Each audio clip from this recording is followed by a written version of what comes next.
ఒకవేళ ఫండింగ్ కానీ ఈ ఆయుధాలు కానీ ఏమైనా తగ్గిస్తే అప్పుడు ఏమైనా యుద్ధం ఆపే పరిస్థితులు నెలకొంటాయేమో. ఫండింగ్ అనేది వీళ్ళందరికి వీళ్ళు ఆయిల్ డబ్బులు వస్తున్నాయండి, హ్యాపీగా ఫండింగ్ వాళ్ళు సెల్ఫ్ ఫండింగ్ నిలిపేయడానికి ఏం ఛాన్స్ లేదు వాళ్ళ చేతుల్లో.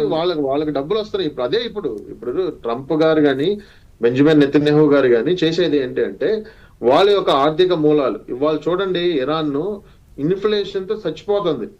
$1 ఈక్వల్ టు 15 లక్షల రియాల్స్. అంటే ఒక కప్పు కాఫీ తాగాలంటే వాడు 15 లక్షలు 20 లక్షలు పట్టుకొని వెళ్ళాలి. Oh my God. సో ఇంత వచ్చినా కూడా బుద్ధి రాలేదు ఇంకా. ఇంకా ఈ కంట్రీని సంబంధించే వాళ్ళు ఇలా ఇక్కడ ఇరాన్ ని ఎవరు ఏమంటలేదండి. మళ్ళీ గుర్తుపెట్టుకోవాలి, Iran is a good country. Iran people are good people. Only the top management ఎవరైతే దాన్ని ఆక్యుపై చేసి వాళ్ళని అమాయకుల్ని పరిపాలిస్తా అంటే ఒక హిట్లర్ కంటే ఘోరంగా పరిపాలిస్తా. హిట్లర్ అన్న ఇంకా నయం, కొంతమందిని టార్గెట్ చేసి కొంతమంది చేశారు. సొంత ప్రజలను హిట్లర్ ఇప్పుడు సొంత ప్రజలకు అన్యాయం చేయాల, వాడికంటే దారుణంగా ఉన్నారు వీళ్ళు. ఓకే ప్రశాంత్ గారు, ఇప్పుడు ఆ యుద్ధ ప్రభావం వల్ల ప్రతిసారి కూడా స్టాక్ మార్కెట్లో కానీ లేకపోతే అధిక ధరలు పెరగడం కానీ వీటిలో చాలా డిస్టర్బెన్స్ వస్తూ ఉంటాయి. యుద్ధం తర్వాత ఇంకా ఎటువంటి ప్రభావం నెలకొనే అవకాశం ఉంటుంది ధరల విషయంలో? ఖచ్చితంగా ప్రపంచంలో ఇప్పుడు ఎక్కడ యుద్ధం జరిగి ఇప్పుడు ఫర్ ఎగ్జాంపుల్ మీకు ఒకటేనండి, ఇప్పుడు యుద్ధం జరుగుతుంది ఇజ్రాయెల్ కి ఇరాన్ కి యుఎస్ కి అనుకుందాం. దుబాయ్, బహ్రెయిన్, మా కువైట్ వీటి మీద వీళ్ళు దాడి చేస్తున్నారు, సౌదీ అరేబియా మీద దాడి చేస్తున్నారు. దాడి చేసినప్పుడు ప్రపంచ రాకపోకలన్నీ కూడా దుబాయ్ మీద హబ్ మీద ఆధారపడి ఉంది. ఫ్లైట్స్ క్యాన్సిల్ అయిపోయేపాటికి ఎన్ని లక్షల మంది అక్కడ చిక్కుపోయారండి. ప్రపంచానికి ఎంత నష్టం అండి. ఇవన్నీ కూడా ఆర్థిక దాంట్లో ఒక పెద్ద బిజినెస్ మ్యాన్ ఉంటాడు, ఒక ఏదో ఈవెంట్ అటెండ్ అవ్వాల్సింది ఉంటది. ఇవన్నీ కూడా ఆగిపోయినాయి, పనులన్నీ ఆగిపోయినాయి. సో ఒకటి జరగాల్సిన పని ఒక రోజు డిలే అయిందంటే కనుక అది ఖచ్చితంగా ఏదో విధంగా ఆర్థిక దెబ్బ అనేది జరుగుతుంది. మరి అది జరిగేటప్పుడు మరి ఆ టైంలో ఇది వాళ్ళు అందరూ కలిసి ప్రపంచ దేశాలు అన్నీ కలిసి ఇరాన్ లో ఉన్నటువంటి ఈ ముస్లిం పెద్దలను ఎవరైతే తయారు చేసి వాళ్ళు ఉన్నారో వాళ్ళతో మాట్లాడి, బాబు మీరు తగ్గండ్రా నాయనా అని చెప్పి వాళ్ళని కాసేపు కొద్ది కాలం పక్కన పెట్టైనా సరే కొద్ది తాత్కాలిక ప్రభుత్వాన్ని ఏర్పాటు చేయాలి. మీరు ఈజిప్ట్ చూసుకున్నట్టయితే మీరు హోస్ని ముబారక్ అని ఉండేవాడు, ఆయన 30 సంవత్సరాలు దరిదాపు ఆయన కూడా పరిపాలించాడు. ఒక పెద్ద రెవల్యూషన్ వచ్చింది ఈజిప్ట్ లో. ఆ వచ్చిన తర్వాత మళ్ళీ రిజిమ్ చేంజ్ అయింది. మళ్ళీ వాళ్ళు బ్రదర్హుడ్ వచ్చారు, బ్రదర్హుడ్ ని తీసేసి అల్సీసీ ఇప్పుడు ఉన్నటువంటి ఆయన వచ్చాడు. సో వచ్చిన తర్వాత ప్రజాస్వామ్య ఎన్నికలు జరిగినాయి. ఇప్పుడు నార్మల్ గా ఈజిప్ట్ అనేది ఒక స్టేబుల్ కంట్రీ అయిపోయింది. సో ఒక కొత్త నాయకత్వం రావాలి. ఒక ఇన్ని సంవత్సరాలు పరిపాలించారు, కనీసం గ్యాప్ అనే వాళ్ళు. రైట్ ప్రశాంత్ గారు, మీ ఫైనల్ వర్డ్స్ ఏంటి, ఏం చెప్పాలనుకుంటున్నారు? దీంట్లో అంతా ఒకటండి, ప్రపంచ శాంతి కోరుకుంటున్నాం అందరం.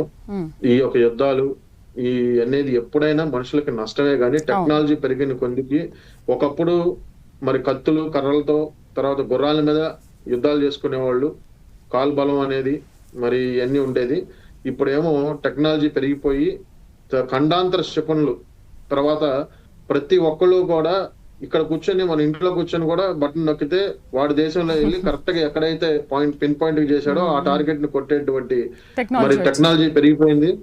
మరి అలాంటి టెక్నాలజీలో ఉన్న దేశాలు మనం ఎన్ని టెక్నాలజీ మానవుల యొక్క మరి అభివృద్ధికి ఉపయోగించాలే గాని ఇలా ఒకరి మీద ఒకరు దాడి చేసుకోవడానికి ఒకరిని గట్టిగా మరి ప్రోత్సహించుకొని మరి యుద్ధాల వైపు వెళ్ళడం అనేది తప్పు.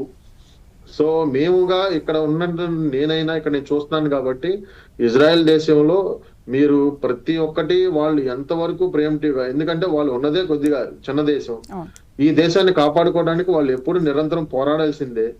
ఒక్క నిమిషం కళ్ళు మూసి రెప్ప ఇలా అన్నా కూడా ఎవరో ఒకడు వచ్చి మీద పడతాడు. సో అందుకని ఐరన్ డోమ్ లాంటివి అన్ని తయారు చేసుకొని ఇన్ని రకాలుగా 40 సంవత్సరాల నుంచి కూడా ఈ యొక్క ఇరాన్ అనే ఒక థ్రెట్ ని వాళ్ళు ఆపుకుంటా వస్తున్నారు. ఇంకా ఇన్ఫాక్ట్ యుఎస్ఏ చాలా కాలం ఆపింది. వాళ్ళు తలుచుకుంటే ఎప్పుడో ఈ అయతుల్లా ఖమేనీ అనేవాడు చచ్చిపోయేవాడు. కానీ ప్రపంచ దేశాలని వాళ్ళు గౌరవించి వాళ్ళ మాట విని ఇప్పుడు తెలుస్తుంది అందరికి ఏమీ లేకుండానే ఇలా సగం సగం అయిపోయి యురేనియం ఎన్రిచ్మెంట్ 60-70% రాగానే ఎంత రెచ్చిపోతున్నాడంటే రేపొద్దున పూర్తిగా వాడి చేతిలో కనుక ఇలాంటి అణ్వాయుధం ఉంటే ఏమైంది అనేది ఆలోచిస్తున్నారు ప్రపంచం. ఇంకో ఫైనల్ క్వశ్చన్ అందుకని ప్రశాంత్ గారు, ఇప్పుడు గనక ఒకవేళ ఈ యుద్ధాన్ని ఆపితే ఖచ్చితంగా నోబెల్ శాంతి బహుమతి వస్తుందంటారా? అంటే ఎవరు ఆపుతారనండి మళ్ళీ మా ట్రంప్ గారు? అంటే ట్రంప్ ప్రతిసారి కూడా ఎక్కడ ఏం జరిగినా అది నా వల్లే జరిగింది, నేనే ఆపాను దాన్ని, కానీ నాకు మాత్రం ఇవ్వట్లేదని మాట్లాడుతున్నారు కదా. మరి ఇప్పుడు ఇప్పుడు యుద్ధం స్టార్ట్ చేసింది ఆయనే కాబట్టి ఆయన ఆపినందువల్ల ఏమి నోబెల్ ప్రైజ్ వస్తుందని నేను అనుకోవట్లేదు. కానీ ఇది ఆపితే కనుక ఖచ్చితంగా దేవుడు అందరి యందు ఉండి ఈ యొక్క విధ్వంసాన్ని ఆగినట్టే అవుతుంది. చాలా మంది కళ్ళ కంటున్నట్టుగా మూడో ప్రపంచ యుద్ధం అయితే అది వచ్చే పరిస్థితి అయితే కాదు. ఖచ్చితంగా ఏదో ఒక పాయింట్ లో ప్రపంచ దేశాలు నిజంగానే రష్యా లాంటి దేశం లేకపోతే చైనా లాంటి దేశం, మన భారతదేశం కూడా డెఫినెట్ గా if there is a chance they will talk together. వాళ్ళు మాట్లాడతారు, పీస్ కోసం ఎస్టాబ్లిష్మెంట్ చేస్తారు. నా దృష్టిలో అయితే ఇజ్రాయెల్ అమెరికా అనేది పీస్ అంటే ఆపడం అనేది జరిగితే రెజ్యూమ్ చేంజ్ అవ్వాలి, ప్రజలు విముక్తి అవ్వాలి అనే ఒక స్ట్రాంగ్ డిటర్మైండ్ తో ఉన్నారు. అదే ట్రంప్ గారు అన్ని న్యూస్ లో ఇస్తున్నాడు, అన్ని రకాలుగా జరుగుతున్నాయి అవి. చూద్దాం. సో అందరం కూడా మనం మంచి జరగాలని కోరుకుందాం. ఇక మీదటైనా ప్రజలు సుఖ సంతోషాలతో ఉండాలి. గాజాలో ఉన్నప్పుడు మనం గాజా అప్పుడు కూడా మనం మాట్లాడాము, ప్రజలు సురక్షితంగా ఉండాలని. సో ఇప్పుడు కూడా ఇరాన్లో ఏమీ తెలియని అమాయకులు పాపం ఇంత నష్టపోతున్నారు. వాళ్ళు ఇప్పటి నుంచైనా ట్రంప్ అండ్ ఇజ్రాయెల్ కలిసి ఏదైనా చేస్తే వాళ్ళు ఇప్పటికైనా హ్యాపీగా ఉండాలని మనం కోరుకుందాం. Right, thank you very much for joining us Prashant గారు. చాలా చక్కగా వివరించారు, చాలా క్లియర్గా మాకు ఎక్స్ప్లెయిన్ చేశారు.